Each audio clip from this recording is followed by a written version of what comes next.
은혜의 무게를 감당하는 삶이라는 제목으로 함께 말씀을 나누고자 합니다. 오늘 함께 읽었던 말씀이 우리 교회의 한 해의 주제 선구입니다. 에베소서를 전체를 볼 때에 오늘 우리가 읽었던 이 에베소서 4장 1절에서 3절까지의 말씀은 에베소서라는 큰 산맥 가운데서 가장 큰 봉우리다라고 생각하시면 될 것 같습니다. 1장에서 3장까지, 그 다음에 4장에서 6장까지의 전환점이 있는데요. 1장에서 3장까지의 말씀을 하나님은 어떤 분이신가 라고 말씀하셨다면 4장부터 6장까지는 그렇다면 우리는 어떻게 살아야 할 것인가를 가르쳐주는 말씀입니다. 그런데 그 전환점에 오늘 4장 1절 말씀에 그러므로라는 접속사의 단어가 나오는데 굉장히 중요한 연결고리입니다. 이것은 1장에서 3장까지의 교리적인 내용을 4장에서 6장까지의 삶의 부분으로 연결할 수 있는 말씀의 사슬이다라고 이렇게 볼 수 있습니다. 그래서 1장에서 3장까지는 하나님께서 우리를 위해 행하신 일이 무엇인가를 가르쳐 줬다면 4장에서 6장까지는 그렇다면 우리가 마땅히 어떻게 살아야 할 것인가를 가르쳐주는 말씀이 있습니다. 그래서 기독교는요, 항상 어떻게 이야기를 시작하느냐 하면 너희가 이렇게 해야 돼, 저렇게 해야 돼 라고 시작하지 않고 하나님이 너희를 위해 무엇을 하셨는가를 먼저 말하고 시작한다라는 것입니다. 윤리는요, 언제나 우리에게 복음적인 결과로 주어지는 거지 구원의 조건이 되지는 않습니다. 이 말이 뭐냐면 내가 뭔가를 잘 지켜서 구원을 받을 수 있는 것이 아니라 우리가 올바로 살아갈 수 있는 것은 구원받은 백성이기 때문에 그렇다라는 것입니다. 그래서 하나님의 백성이 되었기 때문에 우리가 정직하게 살아야 하고 하나님이 원하시는 뜻대로 살아야 되는 의무가 우리에게 주어진 것입니다. 하나님의 뜻대로 살아서 구원을 받는 것이 아니라 우리에게 주어진 구원에 감사하여서 반증하는 삶이 우리의 삶의 행태다라는 것이죠. 그것을 이 에베소서에서 우리에게 잘 가르쳐주고 있습니다. 그렇다면 오늘 본문의 말씀에 바울은 자기 자신을 주 안에서 갇힌 자라고 이렇게 표현하고 있습니다. 사실은 바울은 죄인의 몸으로 있는 거예요. 감옥에 갇혀 있는 상태입니다. 그런데 감옥에 갇힌 자 된 나 바울은 이라고 말하지 않고 주 안에서 갇힌 자 된 나 바울은 이라고 말하고 있습니다. 바울에게 있어서 물리적인 환경은 감옥입니다. 그런데 그 물리적인 환경을 주 안에서 갇혔다라고 이렇게 표현하고 있다라는 것입니다. 이것은 바울의 정체성과 믿음을 드러낼 수 있는 말씀이죠. 자신이 지금 어디에 어떻게 있느냐가 중요한 것이 아니라 어떤 믿음을 가지고 있느냐가 중요하다는 것을 가르쳐주고 있는 말씀이다라는 것입니다. 우리의 환경 참 중요하죠. 우리의 삶의 정황들 정말 중요합니다. 내가 어떻게 살아야 될지, 어떤 환경 속에서 우리가 살아가야 할지에 대한 내용들 정말 중요합니다. 그것이 가볍지 않다 우리는 알고 있습니다. 그런데 더 중요한 것이 한 가지 있는데요. 예수 믿는 사람이라면 환경을 초월할 수 있는 믿음이 있어야 한다라는 것입니다. 환경 속에 갇혀서 바둥바둥 살아가는 것이 아니라 환경을 초월할 수 있는 믿음이 우리에게 있어야 된다라는 거죠. 그래서 바울은 지금 그 자신의 모습을 감옥에 갇힌 자 된 나 바울은 이라고 표현하지 않고 주 안에서 갇힌 자 된 나 바울은 이라고 표현하고 있습니다. 자, 우리는 우리의 삶 가운데서 자세히 우리 자신을 들여다보면 우리 자신에게 갇혀 있을 때가 너무 많다라는 거죠. 우리 협소한 마음, 우리의 짧은 생각, 우리 길지 않은 경험들에 갇혀 있을 때가 얼마나 많습니까? 무엇보다 더 부족한 것은 자기에 갇혀 있는 것입니다. 자기 사랑이 너무 충만한 거예요. 이런 사람들은요, 다른 사람들을 사랑하기가 너무 어려운 거예요. 그래서 자기 사랑을 너무 충만하게 바람직하게 계속 생각하기 때문에 다른 사람들을 배타적으로 보는 겁니다. 나보다 못한 사람들, 나와 비교하여서 열등한 사람들, 나에게는 경쟁자, 나에게는 도구나 수단으로 보게 된다라는 것입니다.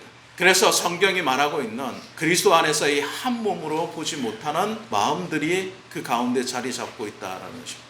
교회를 다니는데 교회를 다니면서도 그리스도인들의 한 몸됨을 인식하지 못하고 살아갈 때가 우리는 얼마나 많이 있습니까? 나와 남을 자꾸 비교하지는 않습니까?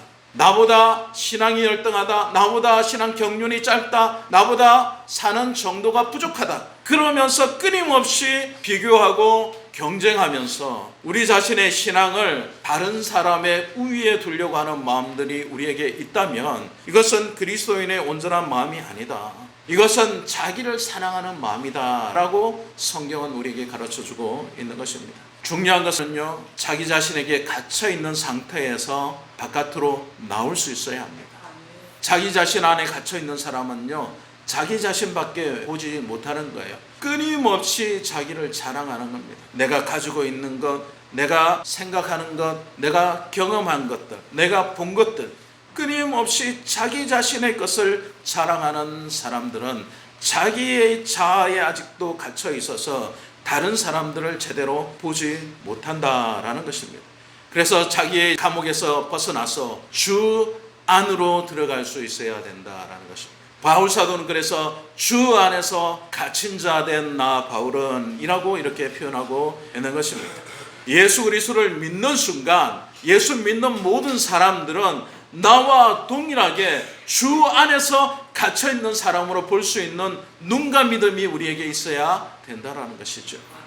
다른 사람을 자꾸 열등하게 보거나 다른 사람들의 신분이나 다른 사람의 출신이나 다른 사람의 삶의 인생의 목표를 폄하하거나 가르치려고 하는 것이 아니라 모두 다 똑같은 그리스도에게 붙잡힌 사람, 그리스도 안에 있는 사람으로 볼 수 있는 마음이 우리 안에 있어야 된다라고 성경은 가르치고 있는 것이죠. 오늘 하반절 말씀을 보면 1절에 너희가 부르심을 받은 일에 합당하게 행하여 라는 말씀이 있습니다. 여기서 부르심이라는 단어가 나오는데요, 이것은 단순히 그냥 초대했다라는 뜻이 아닙니다. 이것은 성경적인 의미로 말하자면 효과적인 부르심이다 라고 말할 수 있습니다. 효과적인 부르심은 뭡니까? 이것은 반드시 그 부르심에 응답하게 되어 있다라는 것입니다. 하나님의 주권적인 호출이다라는 겁니다. 하나님의 부르심에는 효과적인 반응이 반드시 따라오게 되어 있다라는 것입니다. 우리는 스스로 생각하기를 내가 이 교회에 나오게 된 것이 나의 의지와 나의 노력과 나의 생각과 나의 계획이었다라고 생각할 때가 많습니다. 내가 잘 준비해서 내가 마음에 결심하여서 우리 진리샘 교회라는 곳으로 나왔지라고 생각합니다. 그렇습니까? 네, 대부분 그렇게 생각합니다. 그럼 내가 결정한 거지, 내가 이 교회가 좋아서 나온 거 아니야? 여러분들 교회 결정 출석한 거 여러분들 마음의 결정이라고 생각하시죠. 그런데요, 이것을 성경은 뭐라고 하냐면 효과적인 하나님의 부르심이다 라고 하는 거예요. 그냥 나오게 된 것이 아니에요. 하나님의 부르심에는 반드시 하나님의 주권적인 호출이 있다, 하나님이 뜻을 가지고 계시다라는 겁니다. 그래서 그 안에는 뭐가 있냐면 불러서 하나 되게 하시겠다는 하나님의 뜻이 들어있어요. 나는 교회에서 다른 교회를 다니다가 소외되고 외롭고 그리고 상처받고 아프고 그리고 결정적으로 믿음을 잃어버리고 있었는데 하나님이 어느 날 나를 부르셨어요. 그리고 다시 하나님의 교회를 나가기를 원하는 마음이 생기게 하고, 그리고 그 교회에서 내가 하나님 말씀을 듣게 하고 그 말씀을 통하여 은혜 받게 하고 그 말씀을 통하여 다시 삶의 방향성을 정하게 한 것이 우리는 우연이다 생각할 수 있겠지만 결코 우연이 아니다라는 것입니다. 주권적인 부르심이 있다라는 것입니다. 그래서 그 부르심 속에 하나 되게 하시기 위하여서 부르셨다라는 것입니다.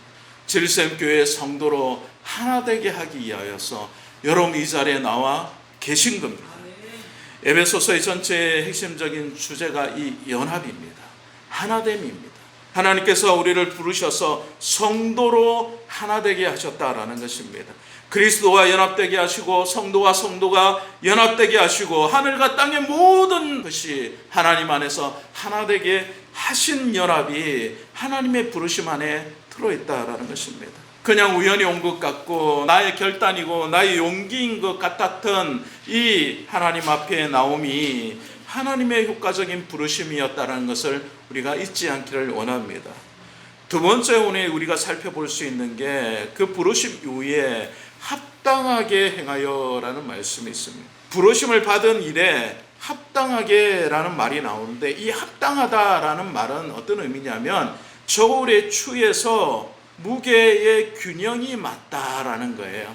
예전에는 상업을 할 때에 천칭이라고 했나요? 한쪽에는 물건을 올리고 한쪽에는 무게의 추를 올렸습니다. 그래서 그 무게의 추 무게대로 달려지고 평행을 이루면 그 추의 무게대로 이 물건이 무게가 나간다, 값이 나간다라고 이렇게 매겼던 것입니다. 합당하다라는 건 그런 거예요. 합당하다라는 것은 균형을 이루고 있다라는 겁니다. 그럼 무엇과 무엇이 균형을 이루고 있습니까? 그것은 하나님의 부르심과 우리의 행함이 균형을 이루고 있다라는 겁니다. 부르심에는 하나님의 은혜가 들어있는 것이죠. 이것은 무조건적인 선택입니다. 여러분, 내가 하나님 저요 하나님 저 선택해 주면 제가 하나님 열심히 잘 섬길게요 라고 결정해서 하나님 부르신 게 아닙니다. 하나님 무조건적으로 여러분을 선택하시고 부르신 거예요. 그렇다면 그 부르심에 합당한 행함이 따라야 한다는 거예요.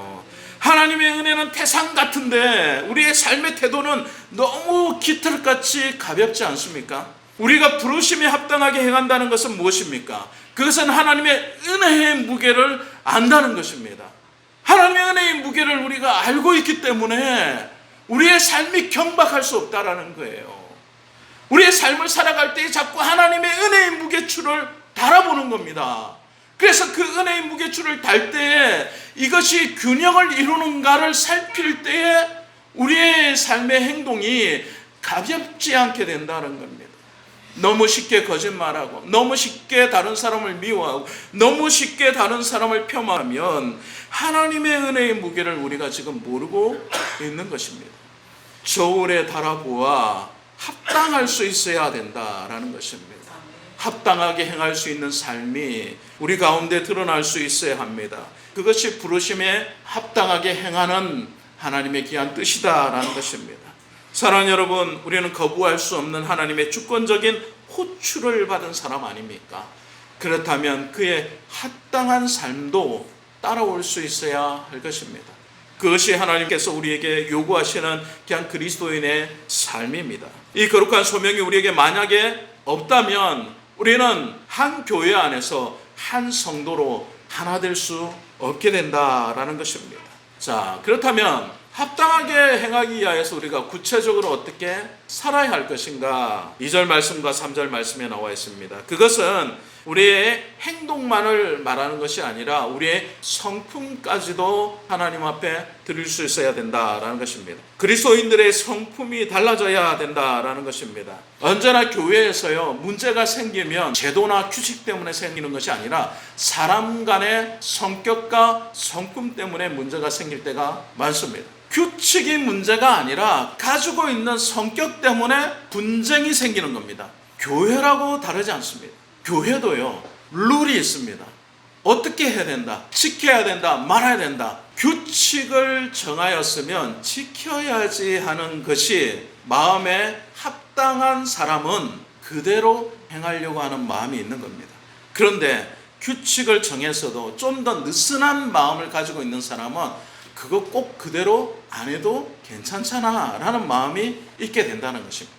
그래서 우리는 생각할 때 정한 대로 지키지 않았기 때문에 문제가 생긴다라고 생각합니다. 그러나 그 근저에는 성품과 성격이 있다라는 것입니다. 단순히 이것만 그럴까요? 모든 문제에 대부분 작용하는 것들이 그렇습니다. 그래서 이 부분을 우리가 살펴볼 필요가 있는데, 합당하게 행하는 것이 무엇이냐? 우리의 성품이 어떤가, 성격을 어떻게 가져가야 하는가를 성경이 지금 우리에게 말씀하고 있다는 것입니다. 첫 번째 덕목은 무엇입니까? 겸손입니다. 겸손히 행할 수 있어야 되는데요, 당시 헬라 로마 문화에서 겸손은요, 미덕이 아니었습니다. 오히려 비굴함이었어요. 겸손이라는 것은요, 노예들이 가져야 되는 비천한 마음가짐이었어요. 겸손은요, 굴종을 의미하는 거였어요. 그런데 예수님께서 이 단어의 의미를 완전히 바꿔놓으셨어요. 빌립보서 2장 말씀처럼 하나님이 자기를 비워서 종의 형체를 가지신 것이 뭐냐? 바로 겸손이다라는 것입니다.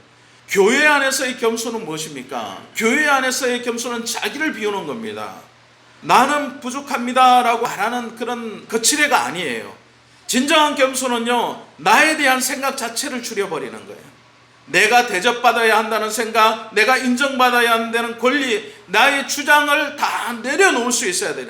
자기가 완전히 죽어지는 게 바로 겸손이다라는 겁니다. 아니 목사님, 그러면 교회에서 아무 말도 못합니까? 다른 사람들 교정도 못하고 다른 사람이 잘못했다라고 말할 수 없습니까? 아닙니다. 할 수 있습니다. 그런데 먼저 자기를 비우셔야 돼요.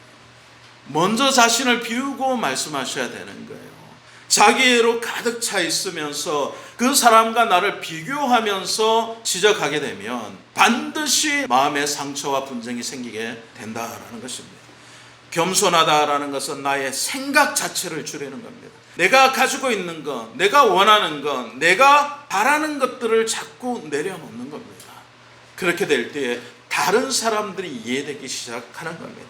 그렇게 될 때에 다른 사람을 인정할 수 있게 되는 겁니다. 그렇게 될 때에 다른 사람과 하나 될 수 있는 겁니다. 두 번째 덕목은 무엇입니까? 온유입니다. 온유라는 것은요, 자기가 행사할 수 있는 권리를 가졌음에도 불구하고 내려놓을 수 있는 거예요. 예수님께서 자기 자신을 가르쳐서 뭐라고 이렇게 말씀하셨습니까? 나는 마음이 온유하고 겸손하니 라고 말씀하셨습니다. 우리는 그리스도의 성품을 닮아야 된다고 고백하지 않습니까? 그런데 여러분 자신에게 정말 온유하고 겸손한 성품이 있으십니까? 온유라는 것은요, 자신의 권리를 내려놓는 거예요. 힘이 없는 유약한 상태를 말하는 게 아닙니다. 나에게 힘이 있어요. 나에게 능력이 있어요. 그럼에도 불구하고 그것을 내려놓고 다른 사람의 수준으로 낮추는 겁니다. 그게 바로 예수님의 온유였어요. 예수님이 십자가에서 내려올 수 있는 능력이 없어서 달려 계셨던 게 아닙니다. 그분은 능히 내려올 수 있는 힘이 있었습니다. 그러나 하나님의 뜻을 이루기 위하여서 자기 자신을 비우셨다라는 겁니다. 그것이 온유다라는 겁니다. 능력 없는 사람이 비굴하게 해가는 것이 온유가 아니에요. 나에게 힘이 있음에도 불구하고, 내 권리를 주장할 수 있음에도 불구하고, 내가 가진 것이 있음에도 불구하고 그것을 주장하지 않는 상태를 온유다라는 것입니다. 그렇게 될 때에 다른 사람과 하나 될 수 있습니다. 세 번째 덕목은 무엇입니까? 그것은 오래 참음입니다. 오래 참음이라는 것은 원어적인 의미로는 분노를 멀리 둔다라는 겁니다. 오래 참는다는 것은요, 즉각적인 판단과 정죄를 유보하는 태도예요. 즉각적으로 정죄하거나 즉각적으로 판단하지 않는 거예요. 우리가 그렇게 마음과 생각과 행동을 하고 싶다 할지라도 오래 참을 수 있어야 되는 거예요. 잠시 유보하고 분노를 멀리 둘 수 있어야 된다는 겁니다. 우리의 분노를 조금 멀리 띄워놔야 돼요. 만약 그러지 못하다면 우리는 이 오래 참음 할 수 없게 될 것입니다. 그럼 결과론적으로 어떻게 됩니까? 분쟁과 시기와 싸움이 날 수밖에 없다라는 것입니다. 네 번째 덕목은 사람 가운데서 서로 용납하는 것입니다. 용납하다라는 말은 그냥 이해하다, 품어준다 이런 뜻이 아닙니다. 견디다라는 뜻을 가지고 있습니다. 용납하는 것은요, 내가 견디는 거예요. 중요한 것은요, 교회에서 오래 견딜 수 있어야 합니다. 모난 부분이 서로 부딪히게 될 때에 서로 상처를 주게 되죠. 그렇지만 도망치지 않고 그 상황을 피하지 않고 내가 받아들이고 견디는 겁니다. 나의 상처가 낭자한데도 그 상태에서 견딜 수 있는 것이 용납하는 것입니다. 이것은 성도가 보여줄 수 있는 최고의 기적이라고 말할 수 있습니다. 내가 내 성격대로는 못 견뎌요. 그렇지만 그리스도께서 십자가에서 참으신 것을 생각하면 견딜 수 있게 된다는 것입니다. 교회는 서로의 부족함을 십자가 아래서 참아내는 공동체가 바로 교회다라는 것입니다. 사랑하는 여러분, 우리 서로 용납할 수 있기를 원합니다. 그것이 우리에게 하나님께서 주신 행함의 덕목이다라는 것입니다. 결론적으로 우리가 한번 살펴볼 말씀은 3절 말씀인데요. 3절 말씀에 평안에 매는 줄로 성령이 하나 되게 하신 것을 힘써 지키라라는 말씀이 있습니다. 하나 되게 하신 것을 힘써 지키라라는 것은 권유가 아닙니다. 이것은 명령입니다. 반드시 해야 된다라는 것입니다. 그렇다면 하나 된다는 것은 무엇입니까? 인간적으로 침묵을 도모해야 된다는 것입니까? 그렇지 않습니다. 그것은 하나님께서 우리와 하나 되심같이 하나 되는 것입니다. 하나님께서 하나 된다, 우리와 함께 계시다라는 것은 임마누엘이라고 이렇게 말씀하죠. 임마누엘이라는 것은 하나님께서 사람된 우리와 함께 계시다라는 겁니다. 하나 된다라는 것은 나의 수준을 내려서 그 사람의 수준에 맞추는 것을 말하는 것입니다. 그래서 우리가 서로 친하게 지낸다라는 것은 그 사람의 성품을 내가 맞출 수 있는 수준까지 내려가 주는 겁니다. 그렇게 돼야 가능하다라는 겁니다. 오늘 그래서 3절 말씀에 평안에 매는 줄로라고 이렇게 말하는 겁니다. 내 마음속에 평안이 없다면 이것이 불가능해지는 겁니다. 주님께서 주시는 평안이 있을 때에 가능할 수 있게 된다라는 것입니다. 그리고 이것은요, 나의 어떤 노력과 힘으로 되는 것이 아니라 성령으로 하나 되게 하신 것으로 가능하게 된다는 것입니다. 근데 여기서 중요한 또 한 가지 포인트가 있는데 그것은 무엇이냐면 하나 되게 하신 것을 힘써 지키라라고 말씀하고 있다는 것입니다. 이것은 너희가 하나 되기를 힘써야 된다라고 말하는 게 아니에요. 이미 하나 되었다라는 것을 전제하고 있는 것입니다. 이미 하나 되었기 때문에 앞으로 어떻게 해야 된다는 겁니까? 힘써 지켜야 된다는 겁니다. 하나 되게 한 것을 힘써 지켜야 된다는 거예요. 이미 하나 되었다라는 거예요. 그리스도 안에서 너희가 이미 지체로서 하나 되었다라는 겁니다. 하나 되기를 우리가 애쓰려고 하는 것이 아니라 이미 하나 되었다라는 전제가 있는 겁니다. 그런데 우리가 해야 될 것이 있어요. 이것을 힘써 지킬 수 있어야 돼요. 왜 그렇습니까? 금방 무너질 수도 있기 때문에 그렇다라는 것입니다. 보존이 힘들다라는 거예요. 힘써라고 하는 것은 나의 모든 환경과 조건과 성품을 다 집중하고 있는 겁니다. 어디에? 나 자신에게요? 아니요. 나의 지체들에게. 저 사람의 마음이 어떤지, 저 사람의 상태가 어떤지 살피는 겁니다. 그리고 그 사람의 마음과 생각과 상태를 읽어주는 겁니다. 이해해 주는 겁니다. 그리고 그것을 힘써 지킨다라는 것입니다. 사랑하는 여러분, 우리의 본성은요 서로 다투게 되어 있어요. 그냥 가만두면요 분열하게 되어 있습니다. 우리의 재성은요 끊임없이 나와 남을 구분짓게 합니다. 서로 판단하게 합니다. 그리고 그 사람과 담을 쌓게 만듭니다. 영적인 전쟁이에요.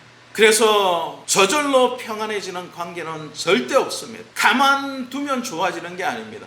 가만두면 무조건 나빠지게 되어 있습니다. 그렇기 때문에 힘써 지키라라고 이렇게 말씀하고 있습니다.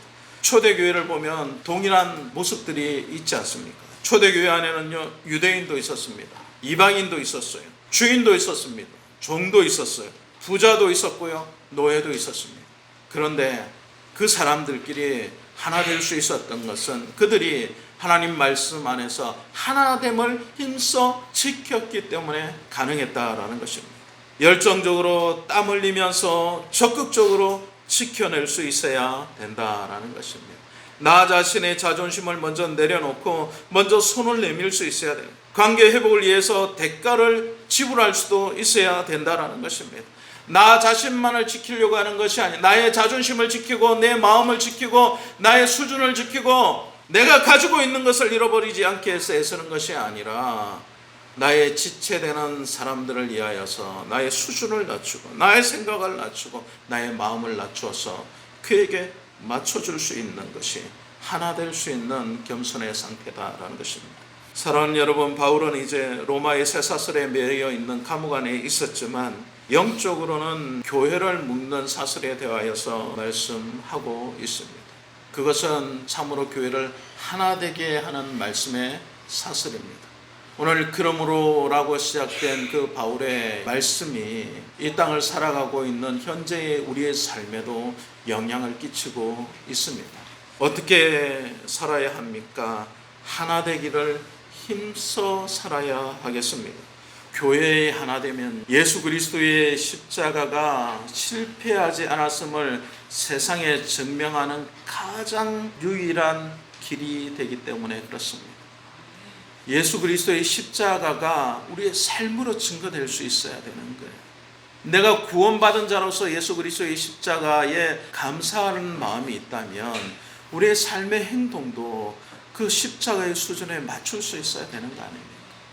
모든 것을 다 내려놓고 능력으로 자신을 이겨낼 수 있는 그 환경을 극복할 수 있는 자리에 있으셨던 분이 자신을 낮추셔서 겸손하고 온유함으로 우리를 구원하셨다면 구원받은 우리도 그분의 삶을 따라갈 수 있어야 되지 않겠습니까?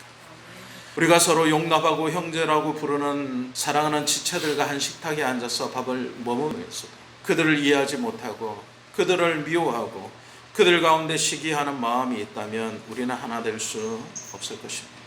우리가 우리의 삶을 살아내게 될 때에 세상의 사람들이 역시 그리스도인들은 다르구나, 예수 믿는 사람들은 뭔가 있구나라고 말할 수 있어야 하지 않겠습니까? 너와 내가 다른 바가 뭐냐, 네가 하는 행동이란 말이 나랑 다른 점이 뭐냐라고 그런 소리만 듣는다면 우리는 세상 가운데 그리스도인다운 삶을 지금 제대로 살아내지 못하고 있는 것입니다. 우리 자신을 돌아보시고 올 한 해 주님께서 우리에게 요청하신 귀한 덕목을 붙잡고 하나 되게 하신 것을 힘써 지킬 수 있는 저와 여러분 될 수 있기를 주님의 이름으로 간절히 축원드립니다. 겸손과 온유의 옷을 입고 우리 가운데 들어오셔서 임마누엘 되신 예수 그리스도께서 지금도 우리에게 하나 되게 하신 것을 요청하고 있다는 것을 잊지 마시고 여러분의 가정에서, 여러분의 직장에서, 우리의 교회 안에서 성령이 하나 되게 하신 것을 힘써 지킬 수 있는 저와 여러분 될 수 있기를 주님의 이름으로 간절히 축원드립니다.